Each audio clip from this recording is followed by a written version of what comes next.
homem judeu viu a sede que havia em mim, se me ouvir, conheceu e me ofereceu uma água que jorra sem fim. Dá-me de beber, pois tenho sede. Não quero mais buscar em outras fontes. Não precisarei aqui voltar pra minha sede saciar, uma vez que eu já ouvi teu falar. Tu és por quem a minha alma esperou, a fonte da vida que me encontrou. És o dom de Deus, o Messias, o meu Salvador.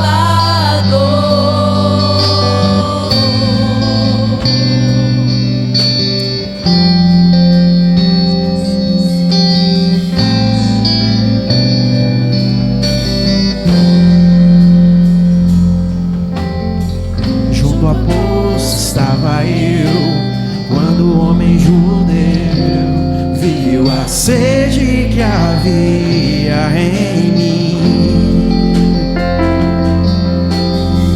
se me ouvir, conheceu e me ofereceu uma água que jorra sem fim.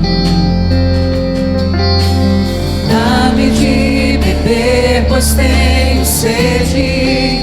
Não quero mais buscar em outras fontes. Não precisarei aqui voltar pra minha sede saciar, uma vez que eu já ouvi teu falar. Tu és por quem a minha alma esperou,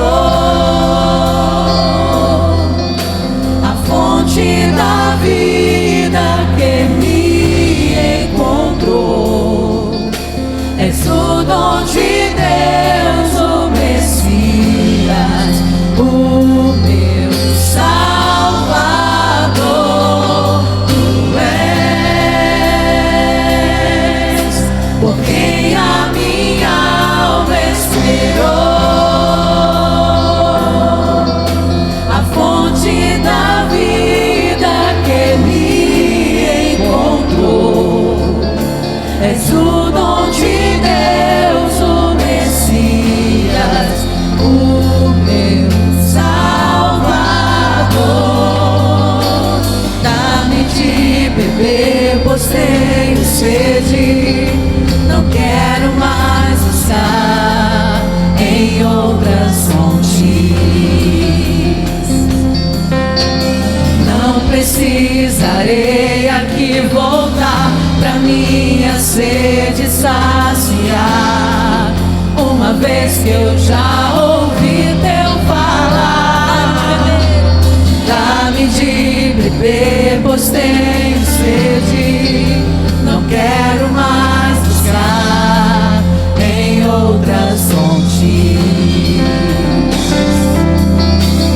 Não precisarei aqui voltar pra minha sede saciar, uma vez que eu já ouvi teu falar. Tu és por quem a minha alma esperou, a fonte da vida que me encontrou. És o dom de Deus, o Messias, o meu Salvador. Tu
minha sede, lava o meu interior.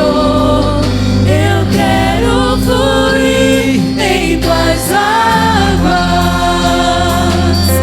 Eu quero beber da tua fonte, fonte de águas vivas.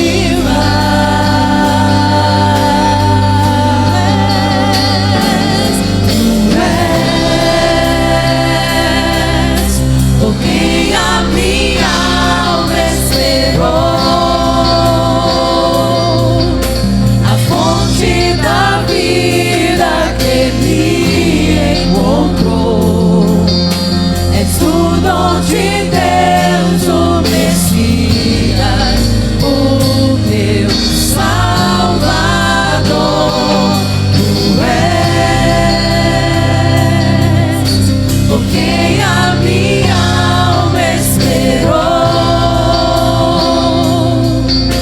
a fonte da vida que me encontrou. És o dom de Deus, o Messias, o meu Salvador.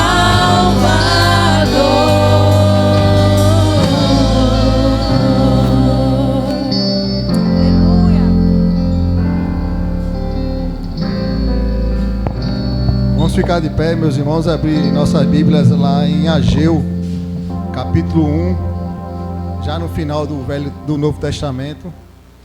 Quer dizer, do Velho,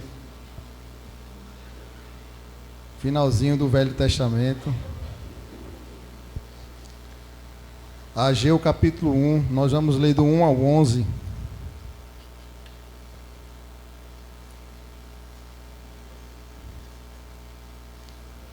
Amém?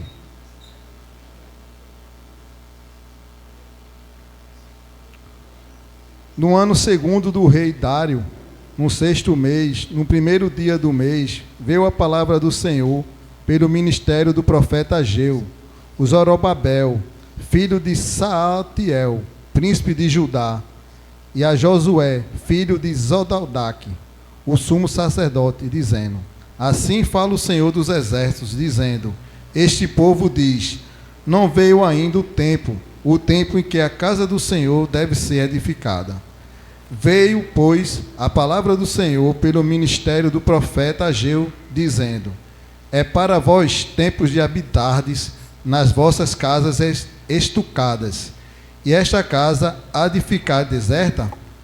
Ora, pois, assim diz o Senhor dos exércitos: Aplicai o vosso coração aos vossos caminhos, semeais muito e recolheis pouco, comeis, mas não vos fartais, bebeis, mas não vos saciais, vestivos, mas ninguém se esquece, e o que recebe salário num saquitel furado.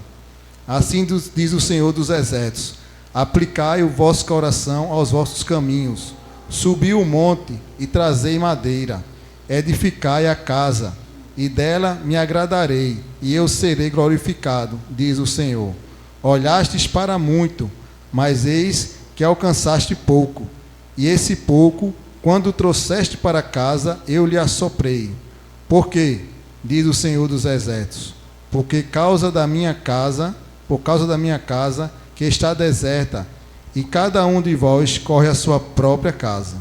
Por isso, retém os céus o seu orvalho, e a terra retém os seus frutos.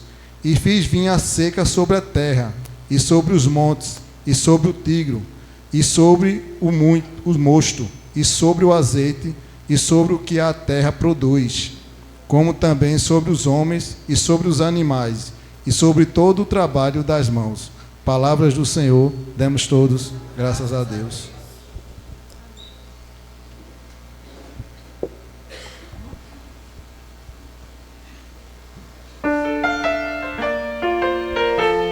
Pode sentar.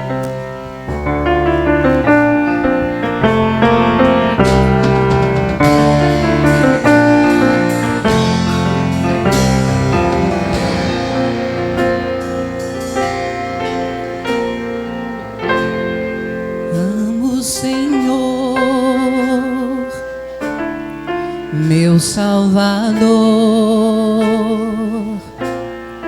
anelo tê-lo bem junto a mim. Minha esperança é tua palavra que jamais desamparou aquele que busca a tua face e quer viver para ti, pensar só em ti, romper com as barreiras do mundo aqui, voar com o Pai nas asas da fé e ser revestido de glória e poder. Amo o Senhor.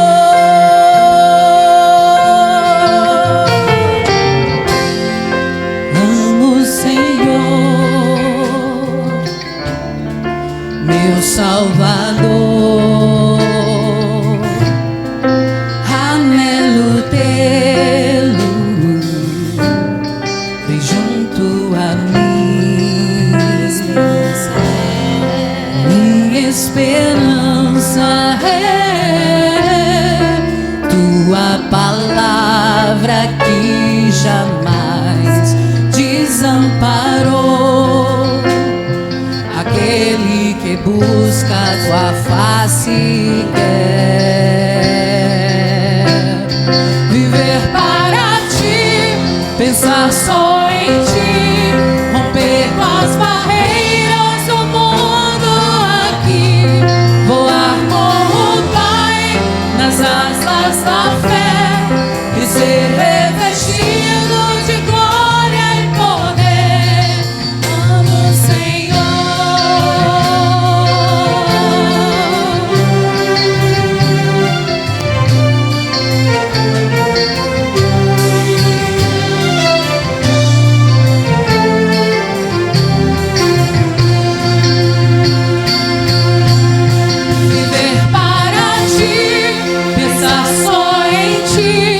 Romper com as barreiras do mundo aqui, voar com o Pai nas asas da fé e ser revestido de glória e poder. Viver para ti, pensar só em ti, romper com as barreiras do mundo aqui, voar com o Pai nas asas da fé e ser revestido de glória e poder. Amo o Senhor.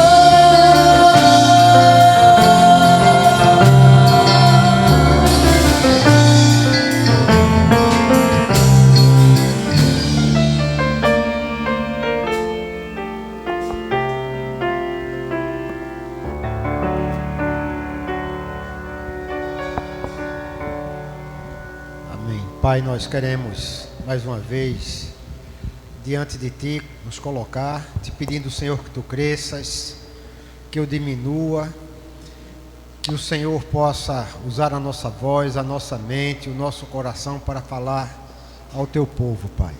Que as palavras dos meus lábios, que o meditar do meu coração sejam agradáveis à Tua presença, ó Senhor, rocha minha e redentor meu. Amém. Amém, queridos. Alguns disseram assim, fazia muito tempo que eu já não lhe via, né? Eu acho que não faz muito tempo que eu vim aqui não, né, gente? Mas é sempre uma alegria estar com vocês. Deixa eu fazer uma pergunta para vocês. Quem é líder aqui? Levanta a mão. Eu não sou do IBGE não, mas eu gosto de fazer essas perguntas, né? Mas eu quero dizer a você que se você é um cristão, né, você automaticamente já é um líder. Porque o cristão influencia de alguma forma, não é? Aqui quem é pai? Levanta a mão quem é pai. Então você é um líder, né? Quem é mãe? Levanta a mão. Você é uma líder, minha irmã. E também temos os líderes de ministérios da igreja, né? Texto que nós lemos há pouco no livro do profeta Ageu. Tem sido geralmente um livro difícil de encontrar, mas é um livro que fala muito aos nossos corações. E nós queremos nesta noite refletir usando a voz do profeta, ou Deus usando a voz do profeta para falar aos nossos corações, nos falando principalmente sobre prioridades. Mas para que nós possamos entender o que Deus deseja nos falar por meio do profeta, precisamos entender um pouco sobre esse profeta de Deus, sobre o contexto, né, da vida do profeta Ageu. E eu quero lembrar os irmãos que o povo de Deus foi levado a Babilônia como cativo, aliás, a Síria e Babilônia, né, porque foram dois tempos diferentes, o povo do norte e depois o povo de Judá, o povo do sul, levado ao cativeiro, 70 anos de prisão, né, ou de opressão na Babilônia, era aquilo que haveria de acontecer com ele, né? E nós vamos encontrar nesse livro exatamente o povo já de volta do cativeiro da Babilônia, agora voltando à terra deles, ou à terra prometida por Deus, né? E vamos encontrar então um texto que está relacionado lá ao texto de Esdras, na verdade, quando ele narra que Ciro, o rei da Pérsia, porque aí a Babilônia já tinha sido conquistada também pela Pérsia, era conquista em cima de conquista no meio daquele mundo, né? E sendo a Babilônia desfeita ou conquistada, esse rei é despertado por Deus, e ele vai fazer com que aconteça exatamente aquilo que o profeta Jeremias havia dito, que depois de 70 anos o povo voltaria à sua terra, né? E Ciro então redige uma carta, um decreto, né? Muitos chamam de proclamação. Ele proclama então e manda divulgar em todo o reino que Deus o chamara, o designara para que ele construísse ou reconstruísse, na verdade, o templo do Senhor lá em Jerusalém. E além dessa ordem que ele dava, libertando o povo para que pudesse construir ou reconstruir o templo, ele mandava também dizer que os utensílios que haviam sido levados pela Babilônia, quando a Babilônia destruiu Jerusalém, queimou tudo, deixou tudo em ruínas e levou ouro, prata, muitos utensílios do templo, tudo deveria ser devolvido e levado mais uma vez para Jerusalém. E essa ordem de Ciro era para que fosse entregue, né, aquilo que Nabucodonosor havia roubado, ou levado, ou saqueado de Jerusalém, fosse entregue ao governador de Judá. E um grupo de judeus, então, quando Ciro libera esse povo, sai na direção de Jerusalém. Era um grupo relativamente grande. Chegando em Jerusalém, constroem apenas um altar para sacrificar a Deus, para adorar a Deus. Começam a construir as bases ou o alicerce do templo, e Esdras registra muito bem isso, dizendo que de repente eles começaram a ouvir falas ou ameaças de outros povos ali na região, e eles foram desencorajados e pararam ali nos alicerces, deixaram as ruínas do templo ainda lá desprezadas, não é? Porque bateu medo, e na verdade foi preguiça no povo, e eles então deixaram para trás a reconstrução do templo. E Ageu foi um profeta chamado com o propósito de acordar esse povo. Deus chama o profeta Ageu para despertar o povo para aquilo que estava acontecendo. Gente, vamos acabar com a preguiça, vamos acordar. É tempo de a gente pensar nas coisas sérias, nas prioridades, não é? E diante desse contexto, queridos, nós precisamos então lançar um olhar todo especial ao texto que nós lemos do profeta Ageu agora há pouco, ouvindo Deus falar por meio desse profeta a cada um de nós, assim como ele falou aos judeus daquele tempo. Que Deus nos abençoe hoje, usando a voz do profeta, apesar de a gente não ouvir a voz dele agora, mas ouve por meio da palavra, para que o Senhor possa nos falar por meio das suas sagradas escrituras, né? E na profecia de Ageu, então, nós vamos encontrar algumas atitudes que impedem o cumprimento da vontade de Deus na vida do seu povo. É isso que eu quero dizer para você.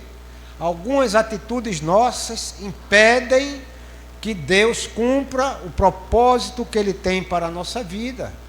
E nós precisamos então refletir sobre isso. A palavra de Deus, por exemplo, nos ensina, com Paulo falando aos romanos, que quando nós não nos conformamos à vontade de Deus, nós deixamos de experimentar a sua boa, perfeita e agradável vontade na nossa vida. Então eu quero que você me acompanhe. Se você puder, deixa a tua Bíblia aberta, abre bem os ouvidos, abre o coração, que Deus deseja nos falar para nos edificar com a sua palavra nesta noite.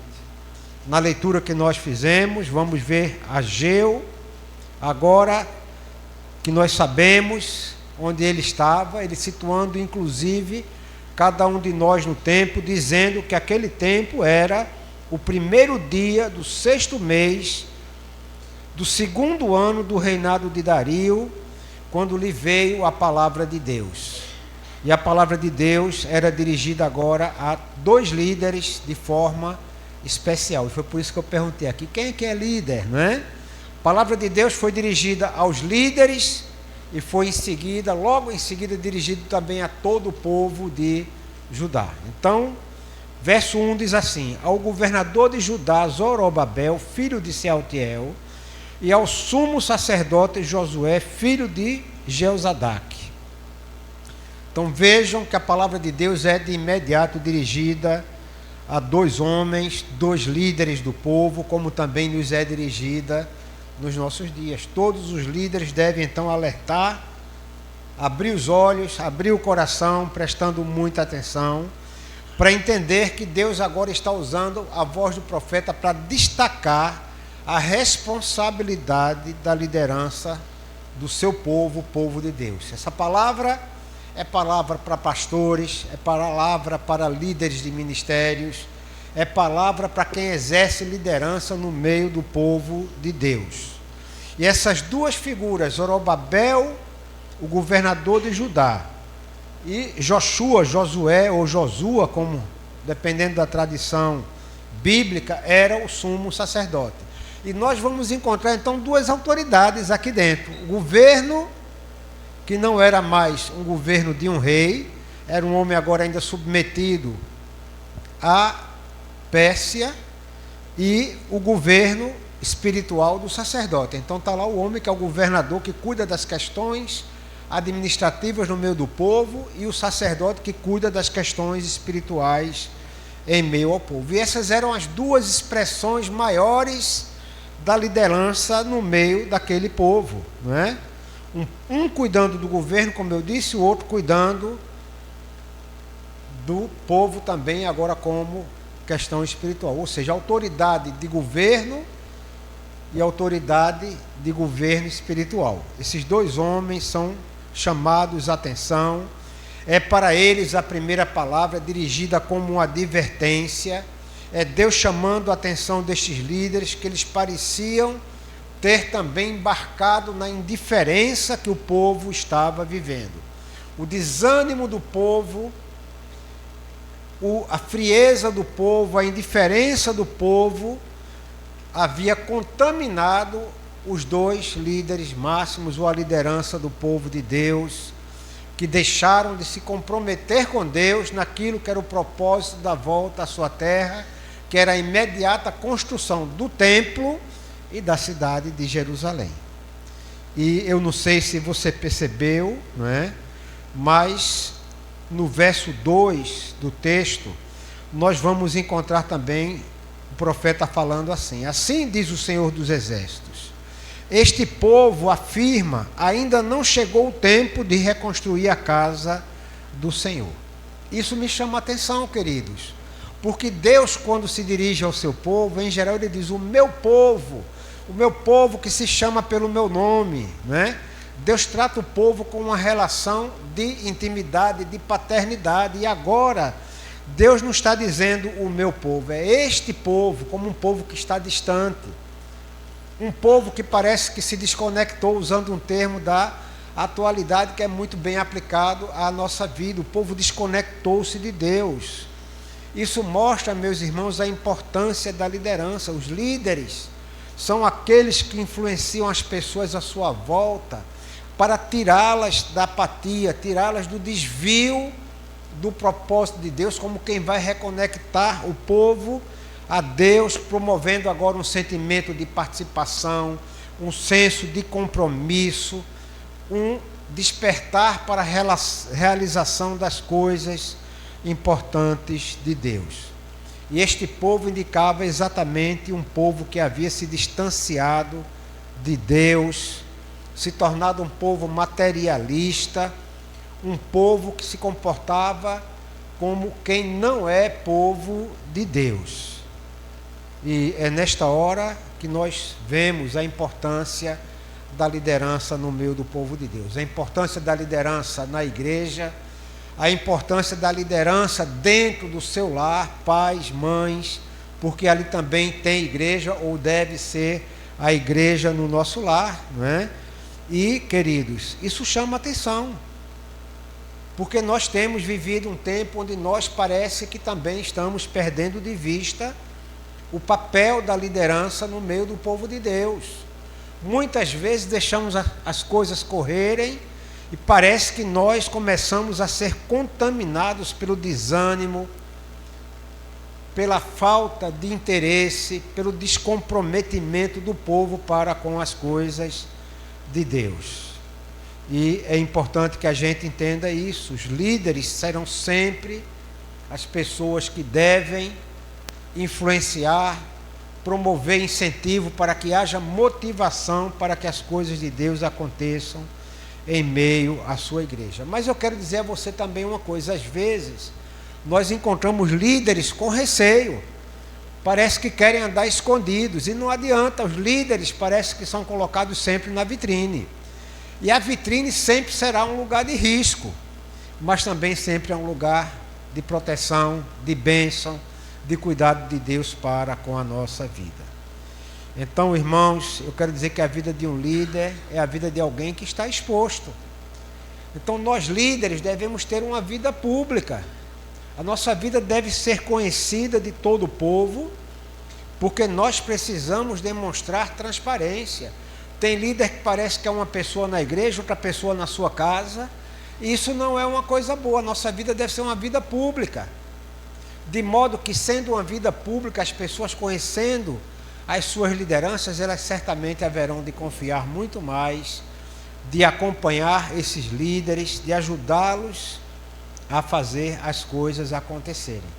Mas também quero dizer, irmãos, se for um líder aguado, insosso, apático, um líder sem história de relacionamento com Deus, ele vai ter muita dificuldade de influenciar as pessoas que estão à sua volta. Líderes precisam ser homens e mulheres que devem ser referência na sua relação com Deus, para que o povo, olhando para aquela relação daquela pessoa com Deus, possa também ser inspirada na sua comunhão com Deus. O povo de Deus estava vivendo também um momento de profundo egoísmo. Tanto Zorobabel como Josué pareciam não ter enxergado o que acontecia com o povo. Como eu disse, eles estavam contaminados. No coração deles não se percebia a situação do que era a realidade no meio do povo. E o povo dizendo: ainda não chegou o tempo de reconstruir a casa do Senhor, como se não tivesse chegado a hora, se o envio deles de volta para a terra tivesse um outro propósito. Na verdade, aqueles que retornaram para construir Jerusalém, reconstruir o templo, que construíram apenas um altar e deixaram as ruínas ainda apenas nos alicerces, foram líderes incapazes de assumir a responsabilidade, de chamar a atenção do povo, de trazê-los de volta ao foco daquilo que era o desejo de Deus. Não sei se vocês entenderam o que eu estou dizendo. Missão principal do líder é dizer: o foco dado por Deus é esse, e nós precisamos ir naquilo que Deus colocou como foco para a nossa vida. Deus tem expectativas em relação a você, meu irmão, em relação a você, minha irmã, que exerce alguma forma de liderança, seja em algum ministério da igreja, seja no seu ministério de família ou dentro da sua casa. E quantas vezes nós estamos responsáveis por um ministério e parece que também estamos dizendo: não, ainda não chegou o tempo de Deus, ainda não é a hora, ainda não é chegado o tempo. Cuidado, o povo de Deus estava descomprometido e por isso que diziam que ainda não era o tempo. E esse descomprometimento das lideranças foi algo que ainda fez com que o povo não fosse exortado, não fosse chamado a atenção e que não fosse relembrado da missão que estava dada a eles de reconstrução das coisas de Deus. Então era um povo que estava vivendo um momento de profundo egoísmo. Aquela história de não chegou o tempo ainda era apenas uma desculpa, porque eles estavam focados nos seus projetos pessoais, as suas preocupações eram com os seus negócios, com a arrumação das suas casas, enquanto a casa de Deus continuava em ruínas. Era a organização da decoração da sua casa, do telhado da sua casa, tudo muito bonito, muito bem organizado, e é por isso que Deus fala então ao povo, logo em seguida a falar aos líderes, dizendo: acaso é tempo de vocês morarem em casas de fino acabamento, enquanto a minha casa continua destruída? E sabe, queridos, a pergunta lançada por Deus ao povo mostra que o povo havia colocado as suas prioridades pessoais acima de Deus. Deus deixou de ser prioridade na vida daquele povo. E quando Deus deixa de ser prioridade na nossa vida, nós vamos viver uma vida de riscos, uma vida de egoísmo, uma vida onde nós olhamos para nós, entendendo que nós somos a prioridade maior na nossa vida. Para aquele povo, as prioridades eram os seus negócios, como eu disse, era a reconstrução das suas casas, essa era a prioridade maior. Enquanto o tempo ficou para trás, eles estavam despreocupados com esse argumento mentiroso de que não era chegado o tempo. E sabe, o povo de Deus teve a vida arruinada. Foram 70 anos sofrendo na Babilônia para que sentissem saudade de Deus. Aliás, as sinagogas, na verdade, foi uma invenção ou uma criação no tempo da Babilônia. No cativeiro eles não tinham o templo como um lugar da adoração a Deus, e eles construíram pequenos locais ou pequenos templos que foram chamados de sinagoga para que eles pudessem com saudade adorar a Deus. Mas, como eu disse, voltam para a sua terra, veem a Jerusalém que havia sido destruída toda em ruínas, o templo em ruínas. Eles não se entusiasmam com a reconstrução da casa de Deus e fazem o mínimo. O altar para sacrifício, deixam lá as bases ainda em ruína, e por isso Ageu então vem direto ao assunto. Ageu não economiza palavras, vai direto ao ponto, como quem diz: olha, não tem desculpa, vocês estão sendo negligentes com a obra de Deus que foi colocada na mão de vocês. Povo de Deus, quando Deus nos entrega uma obra para realizar, nós precisamos ter cuidado para que nós não sejamos negligentes com a casa do Senhor ou com as coisas do Senhor. Na denúncia de Ageu havia muito claro: egoísmo, o povo construindo suas casas, se alegrando com as suas casas, e com a mentira alegando que não era o tempo de construir a casa de Deus. Essa denúncia também vale para os nossos dias, queridos. Quantas vezes nós agimos de maneira semelhante? Quantas vezes nós ouvimos um irmão dizendo: agora a hora é de dar um gás no meu negócio, na minha profissão. A hora agora é de investir mais fundo para eu acumular alguma coisa, guardar algum dinheiro, preocupado com a minha velhice. Sabe Deus se vai chegar até a velhice, mas é hora de investir mais forte na minha vida profissional. É hora onde eu preciso trabalhar um pouco mais ou bem mais, para que eu consiga deixar algum patrimônio. Por isso eu vou deixar algumas atividades da igreja congeladas, ainda não é tempo, quem sabe, de dar atenção a elas. Eu vou dar atenção agora botando em foco a minha vida para que eu possa então fazer as coisas acontecerem. E muitas vezes dizem, essa questão aí é problema do pastor, ele resolva, é a pastora, ela resolve, essa bronca é dela, não é? E se descomprometem com as coisas de Deus. E vem essas desculpas esfarrapadas. Desculpas às vezes que até parecem fazer sentido. Não, é hora de dar um pouco mais de atenção à minha família. Agora eu vou deixar isso da igreja do lado, porque eu preciso dar uma atenção maior à minha família, porque ela também é um ministério, como se a família não estivesse incluída dentro do ministério da igreja, irmãos. Ela faz parte da nossa vida dentro da igreja. Então não tem desculpa essa história, não, agora é a hora da minha família. Então a família é prioridade acima de Deus, porque a vida com Deus deixou de ser o teu ministério.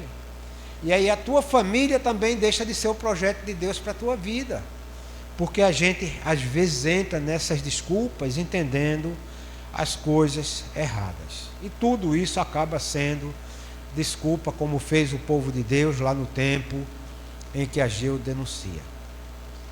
Se o ministério primeiro é servir a Deus, então todas as coisas são meio e não fim. Tudo é meio, não é? É parte daquilo que nós fazemos para Deus. O ministério da igreja é servir a Deus. E a gente serve a Deus servindo ao nosso próximo, servindo a nossa família. O nosso trabalho é meio, não é? E não fim para a nossa existência. Tudo isso vai passar. Tudo passará, irmãos. E ninguém se arvore pensando que vai levar algum apartamento, algum dinheiro no seu caixão. Porque você veio do pó, você vai voltar para o pó, você quando chegar no céu, o máximo, eu imagino que Deus pode te perguntar é o que é que você trouxe na sua bagagem, e você dizer assim, nada, Senhor, absolutamente nada. Eu trouxe apenas a história de uma família que eu amei, de uma igreja a quem eu servi, de irmãos com quem eu me preocupei, por quem eu orei, que eu fui visitar quando estavam doentes, irmãos que estavam passando por necessidade e eu me propus a socorrer. É isso que nós vamos responder ao Senhor. Ninguém vai responder dizendo levei bens, mas quando nós servimos a Deus, queridos, eu tenho uma certeza no coração, Deus não nos abandona. Um filho seu e uma filha sua jamais passará necessidade sem ter o pão para comer, porque Deus é Deus também de provisão, Ele vai trazer a provisão para a nossa vida. Por isso precisamos colocá-lo em primeiro lugar. E quando nós falamos nessa história de ter que conciliar os tempos, e aí nós começamos a não nos entender, porque parece que estamos correndo atrás do vento, como disse Salomão. E eu fico lendo essas histórias, refletindo sobre elas, ouvindo Salomão falar que passou a vida inteira tentando fazer e acumular. Aliás, ele diz, tudo que meus olhos viram, tudo que meu coração desejou, eu conquistei, ou eu comprei, ou eu tive. Mas quando ele chega no final da vida, ele chega numa tristeza de fazer dó, numa angústia. Eu fico imaginando, o caso da vida dele é dito assim, eu passei a vida correndo atrás do vento. Tudo era vaidade de vaidade embaixo dos céus. E eu passei a vida como quem corre atrás do vento. Então, irmãos, a igreja, eu quero dizer para você, é a casa de Deus. E nós precisamos arrumar a casa de Deus, pensando que as atividades da igreja são responsabilidade do povo de Deus. O templo é responsabilidade do povo de Deus. Mas você também é templo, você também é casa de Deus. Eu quero aqui agora fazer uma ponte. Porque quando nós não arrumamos a casa de Deus, pensando na casa de Deus como a igreja, porque o templo do Espírito é a igreja, nós também desarrumamos a nossa casa, o nosso ser. E aí quando nós não arrumamos a nossa vida como igreja, a nossa vida fica em ruínas. Aí a nossa casa fica em ruínas, porque nós deixamos o ministério em ruínas. E nós precisamos ter, então, irmãos, responsabilidade com Deus, porque quando você esfria com Deus, quando você arruma uma desculpa para não fazer aquilo que Deus chamou você para fazer, quando você coloca no seu foco os seus interesses pessoais, você está arruinando a sua relação com Deus e a tua vida também vai ficar arruinada. Esse é o problema. E nós precisamos trazer essa palavra para a igreja nos nossos dias. Quando Deus fica em segundo plano, a nossa vida também fica em ruínas. Quando Deus deixa de ser prioridade maior na nossa vida, tenha certeza que as consequências vêm e elas são profundamente desagradáveis. E, aliás, o próprio texto bíblico nos apresenta isso. O povo volta do cativeiro para Jerusalém, foco na decoração das suas casas, nas suas prioridades. E olha que Deus vai falar por meio do profeta, convidando o povo para reflexão. Pensem sobre a vida de vocês. Olha o verso 5. Agora, assim diz o Senhor dos Exércitos, vejam aonde os caminhos de vocês os levaram. Reflitam sobre a vida de vocês. É hora de repensar, é hora de rever, é hora de confessar, é hora de se arrepender dos caminhos equivocados. É um convite de Deus para que o povo de Deus examine a sua vida, se perguntando o que é que eu tenho verdadeiramente colocado como prioridade na minha vida, o que é que eu tenho deixado para trás, o que é que eu tenho negligenciado das coisas de Deus, para que eu possa voltar ao primeiro amor, voltar a ter um relacionamento com Deus, entendendo que essa vida, a minha relação com Cristo, ou Cristo, a quem eu tanto busco, Ele é a pérola preciosa, a pérola de maior valor para a nossa vida. O povo de Deus tinha mudado a ordem das prioridades. Chega a Jerusalém, não é? Com prioridades trocadas, como nós muitas vezes fazemos a troca de prioridades em nossa vida.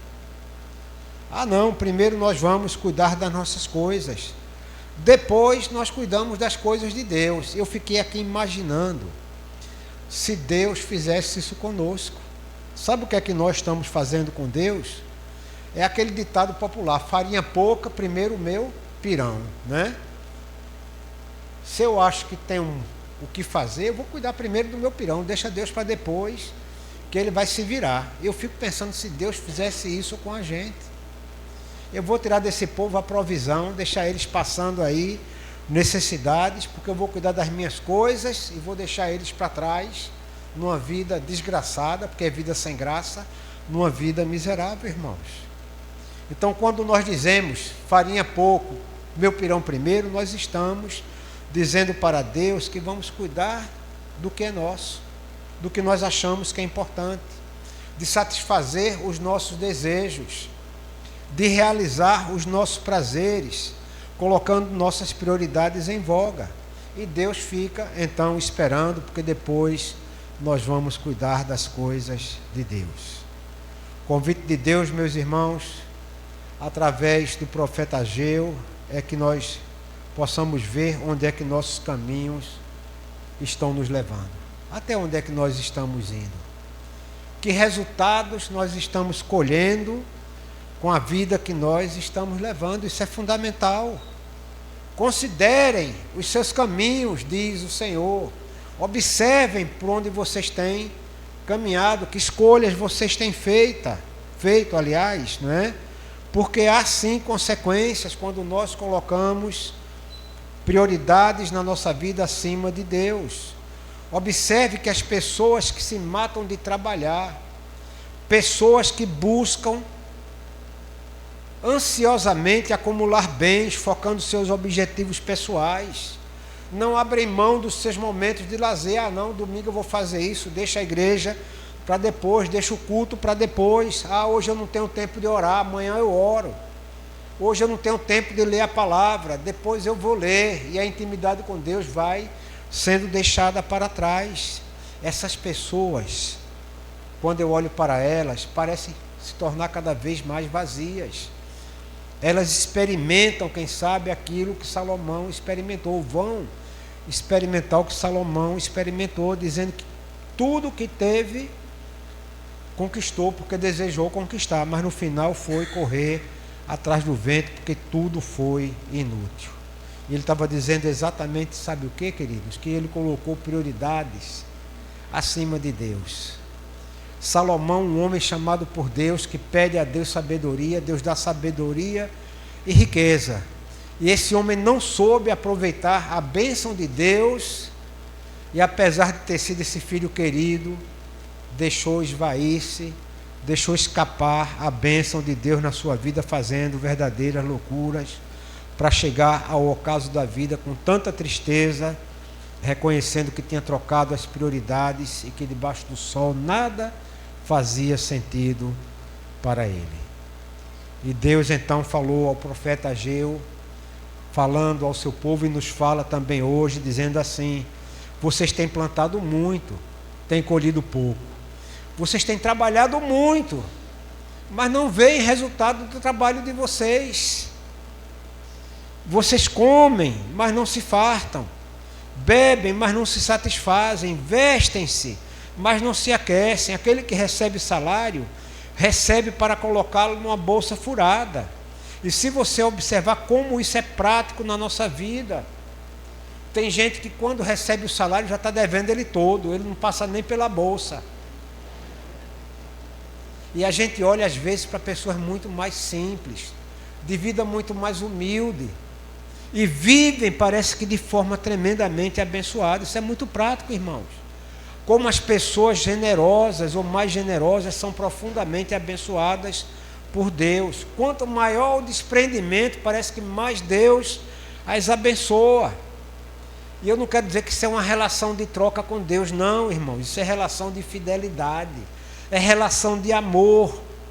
Deus é fiel, e quando nós confiamos nele, quando nós não ofertamos, oferecemos por interesse a nossa vida, o nosso trabalho, quando não devolvemos o nosso dízimo, não é relação de troca, é amor de Deus para conosco. Quando há desprendimento, Deus traz sobre nós a sua bênção, o seu cuidado. Deus é fiel quando nós confiamos nele. E eu quero dizer uma coisa para você: muitas vezes nós não dizimamos porque ficamos naquela preocupação, A gente faz as contas todas ao contrário. Eu tenho dito, quando a gente recebe alguma coisa, a primeira coisa que tem que fazer é tirar o dízimo, porque não é nosso. Eu lembro muito da história de um amigo meu, quando eu tinha cabelo preto e ainda era menino, eu fui dirigente de uma decúria de concílio, e tinha um colega que andava comigo ali no Parque da Jaqueira, viu, irmão? Pertinho de você, Aí ele andava no Parque da Jaqueira e dizia assim: eu não entendo essa história de dízimo. Que história mais complicada, eu não consigo entender. Eu disse: olha, sabe por que você não entende? Porque você não quer. Eu vou lhe dar um exemplo e você vai me dar uma resposta bem interessante. Eu vou pegar R$1.000 e vou dizer a você: fulano, está aqui R$1.000. Por favor, passe lá em casa e deixe R$100. Se você não passar na minha casa e não deixar os 100, você está fazendo o quê? Ele disse: eu estou lhe roubando. Isso é isso que você faz com Deus. É exatamente isso, irmãos. Tudo que nós temos, não se iludam, é dádiva de Deus, é dom de Deus, é Ele quem nos dá. Então, quando nós retemos no nosso dízimo, quando nós somos mesquinhos, pouco generosos, aí eu digo: quebra a geladeira, quebra o carro. Teve um que disse a mim assim: pastor, eu segurei o dízimo com medo, no outro dia o carro quebrou, eu gastei mais do que o dinheiro que eu tinha que devolver a Deus como dízimo. Olha a palavra que eu usei: devolver a Deus. Ninguém dá dízimo, irmãos. O dízimo já é de Deus, a gente está somente devolvendo aquilo que é dele. Por isso que nós, quando fazemos a oração com a oferta, oramos e dizemos: pois tudo vem de ti, e do que é teu, tu damos. Nós estamos dando a ele o que já é dele, estamos devolvendo a Deus aquilo que é dele. E nós muitas vezes passamos a vida nessa loucura, correndo atrás do tempo, colocando nossas prioridades como prioridades maiores, Não somos fiéis a Deus, e parece que estamos jogando tudo que nós ganhamos dentro de uma bolsa furada, de um saco furado, E o povo de Deus muitas vezes deixa de desfrutar da bênção de Deus quando retém generosidade, quando não é generoso. Deus reteve a chuva, houve fracasso no meio do seu povo. Você pode ver nos versos 10 e 11, Deus dizendo assim: por isso, por causa de vocês, o céu reteu o orvalho e a terra deixou de dar seu fruto. Provoquei uma seca nos campos e nos montes, que atingiu o trigo, o vinho, o azeite e tudo mais que a terra produz, e também os homens e o gado, e o trabalho das mãos de vocês foi prejudicado. É a hora que a gente trabalha e diz: eu não fiz nada, não deu para nada, eu me matei de trabalhar e não conquistei absolutamente nada, porque a nossa ganância, o nosso egoísmo, ele é tão grande que tudo que a gente consegue amealhar parece que não vale nada, e realmente não vale nada quando é feito com egoísmo. Sabe o que significa isso, queridos? Que nós precisamos trabalhar a nossa fé em Deus. Precisamos trabalhar a nossa fé, viver esse egoísmo, essas prioridades colocadas acima de Deus. É como se a nossa falta de fé colocasse Deus em segundo plano e Deus então fechasse as portas dos céus para nós. Mas o povo de Deus sabe que há promessa de Deus para a vida do seu povo. E Deus já havia prometido de muito tempo que abençoaria a terra se o povo fosse um povo que honrasse ao seu Deus. Quando nós honramos Deus, Ele abençoa a nossa terra, abençoa a nossa casa, abençoa a nossa vida. O povo sabia disso. Lá em Deuteronômio 28, lá no Antigo Testamento, Moisés falando ao povo, Deus usando a boca de Moisés diz assim: se vocês obedecerem fielmente ao Senhor, ao seu Deus, e seguirem cuidadosamente todos os seus mandamentos que hoje lhe dou, o Senhor, o seu Deus, os colocará muito acima de todas as nações da terra. Todas estas bênçãos virão sobre vocês e os acompanharão, se vocês obedecerem ao Senhor, ao seu Deus. Vocês serão abençoados na cidade e serão abençoados no campo. Os filhos de seu ventre serão abençoados, como também as colheitas da sua terra, e os bezerros e os cordeiros dos seus rebanhos. A sua cesta e a sua amassadeira serão abençoadas. Vocês serão um povo abençoado em tudo o que fizerem. Serão abençoados no trabalho de vocês, quando entenderem que o trabalho é meio e não fim, que o trabalho deve ser usado para honrar ao nosso Deus. Vocês serão honrados quando estudarem muito, mas estudarem entendendo que Deus é a prioridade maior, e que você estudando também vai honrar a Deus, pregando o Evangelho com a tua vida. Tudo isso vai gerar bênção de Deus, porque foi Jesus quem diz: olha, busquem em primeiro lugar o reino de Deus, e as demais coisas vos serão acrescentadas. Promessa de Jesus. Busca primeiro o reino de Deus, e quando nós ouvimos a voz de Deus, colocamos o nosso Deus acima de nós, nós somos então desafiados a fazer a vontade de Deus. Sabe o que significa isso, irmãos? Que há uma esperança tremenda para a nossa vida quando nós repensamos a nossa existência. Significa que há esperança quando nós ouvimos e nós obedecemos ao nosso Deus. Texto que nós não lemos, verso 12, diz assim: Zorobabel, filho de Sealtiel, o sumo sacerdote, Josué, filho de Josadaque, todo o restante do povo obedeceram à voz de Deus, o seu Deus, por causa das palavras do profeta Ageu, a quem o Senhor seu Deus enviara. E o povo temeu ao Senhor. Então Ageu, o mensageiro do Senhor, trouxe esta mensagem do Senhor para o povo: eu estou com vocês, declara o Senhor. Deus está com você, meu irmão. Deus está com você, minha irmã, quando a gente está vivendo a vontade de Deus, quando a gente está vivendo o propósito de Deus, Deus está conosco.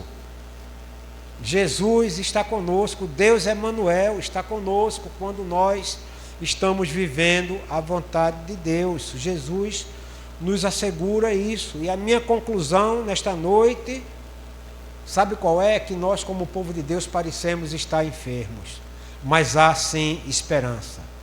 Parecemos estar enfermos porque conhecemos a história do povo de Deus. Sabemos o que passou o povo de Deus. Nós hoje temos acesso e conhecemos, eu espero, a palavra de Deus, mas continuamos insistindo em trocar as prioridades na nossa vida. E isso é doença, isso é enfermidade. E eu tenho de ter enfermidade de cabeça dura, cabeça de prego. Conhecemos a vontade de Deus, sabemos o que Deus espera de nós, mas queremos colocar em primeiro lugar os nossos prazeres, os nossos desejos, os nossos interesses. Então precisamos de cura. Cura para que nós possamos reconstruir o templo do Espírito, construir a nossa casa espiritual, porque estando bem, em paz com Deus, em intimidade com Deus, nós nos comprometemos com os ministérios da igreja, nos comprometemos com a reconstrução do templo do Espírito, agora a igreja como povo de Deus. A igreja passa por momentos difíceis, de frieza, de apatia, de falta de compromisso, e nós precisamos trabalhar o nosso ser, a nossa relação com Deus, para que nós possamos reconstruir a casa de Deus. É tempo de cura, meus irmãos, para que pela fé nós possamos então colocar em primeiro lugar o reino de Deus e ver aquilo que nós precisamos nos ser acrescentados. Mas sabem qual é o problema maior? É que nós não queremos o que nós precisamos, queremos o que nós desejamos. Mas Deus nos dá o que nós precisamos e não o que nós desejamos, para que não estrague a nossa vida. E nós insistimos não em querer o que precisamos, mas querer o que nós desejamos. Esse é um problema sério. Então precisamos de Jesus. Precisamos ser lavados pelo sangue do Cordeiro, ser perdoados dessa vida de inversões, de trocas de prioridades. Precisamos confessar, repensar a nossa vida, para com sincero arrependimento reconhecer aquilo que temos deixado de fazer como ministério, como compromisso com Deus, para que deixamos também de sofrer as consequências das nossas irresponsabilidades, da nossa falta de lealdade, da nossa falta de confiança no Senhor. E devemos pedir sim que o Espírito de Deus derrame sobre nós uma unção nova, uma unção de poder, para que nós sejamos revestidos do Espírito de Deus para um momento novo na igreja, para um verdadeiro avivamento, que nós possamos construir dentro de nós, reconstruir o templo do Espírito, reconstruindo a igreja também como o templo do Espírito, para que a gente veja a casa de Deus, né? Toda a igreja funcionando com amor, com afinco, como quem voltou verdadeiramente ao primeiro amor, tendo líderes comprometidos, tendo o povo comprometido, entendendo qual é a missão, é o ir de pregar o meu evangelho acima de qualquer coisa, amando ao teu próximo como você ama a você mesmo. Então se ame com grande amor, para que você possa amar ao seu próximo usando o amor de Deus e recebendo do Espírito de Deus o dom da fé. Amém? Então vamos orar. Curva a tua cabeça, fecha os olhos. Na última, sempre que eu trago uma mensagem dessa, o povo diz assim: pastor, bateu em todo mundo, deu lapada de todo lado.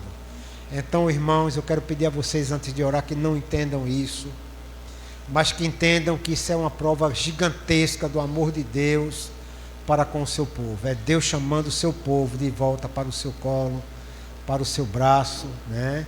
Dizendo: filho, eu te amo, filha, eu te amo, acorda, vamos retomar a vida com intimidade, com relacionamento, com amor, para assumir responsabilidade. Oremos. Deus querido, no nome de Jesus, Senhor, queremos agora nos colocar diante de Ti, confessando, Senhor, que temos pecado contra Ti quando colocamos tantas coisas em prioridade na nossa vida, Senhor. Relegamos a leitura da Tua palavra, a meditação, deixamos de orar porque não temos tempo, muitas vezes deixamos de participar da comunhão dos santos porque arrumamos outras ocupações. trabalhamos, Pai, como verdadeiros cavalos, carregando cargas pesadas, e ao final do tempo olhamos para trás e vemos que tudo foi correr atrás do vento. Vem, Espírito Santo, toca nos corações de cada um de nós, nos despertando para um momento novo, um momento de compromisso, um momento de fidelidade, um momento de volta ao primeiro amor, para que possamos nos apegar a Ti, entendendo que o ministério primeiro, maior, que o sentido da nossa vida é Te servir, porque é a Ti que nós devemos amar. E amando a Ti, amar ao nosso próximo, servindo aqueles que estão à nossa volta, para agradar a Ti, Senhor, em nome de Jesus. Amém.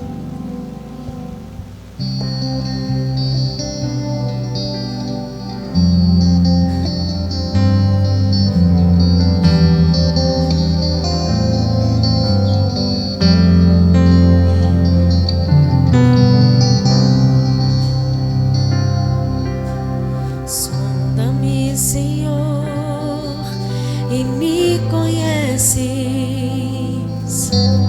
Quebranta meu coração. Transforma-me conforme a Tua palavra e enche-me até que em mim se ache só Ti.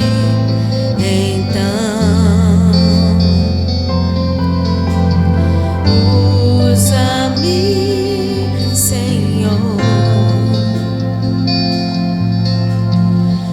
usa-me como um farol que brilha à noite, como monte sobre as águas, como abrigo no deserto, como flecha que acerta o alvo. Quero ser usado da maneira que Te agrade, em qualquer hora e em qualquer lugar. Eis aqui a minha vida, usa-me, Senhor, usa-me. Sonda-me, Senhor, e me conheces. Quebranta o meu coração. Transforma-me conforme a Tua palavra e enche-me até que em mim se ache só Ti.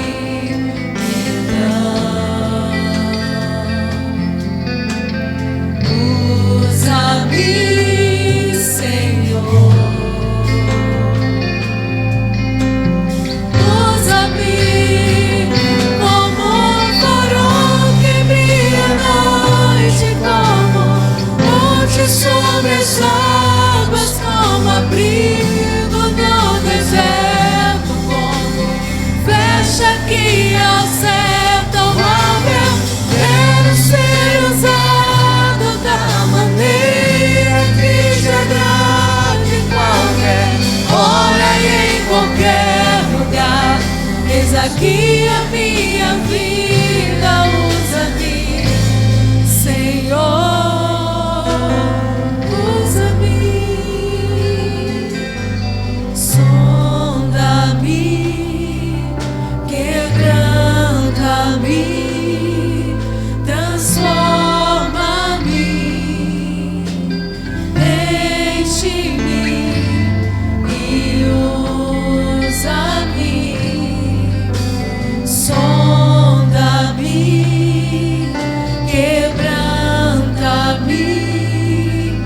transforma-me, enche-me e usa-me, Senhor, e usa-me, Senhor. Amém.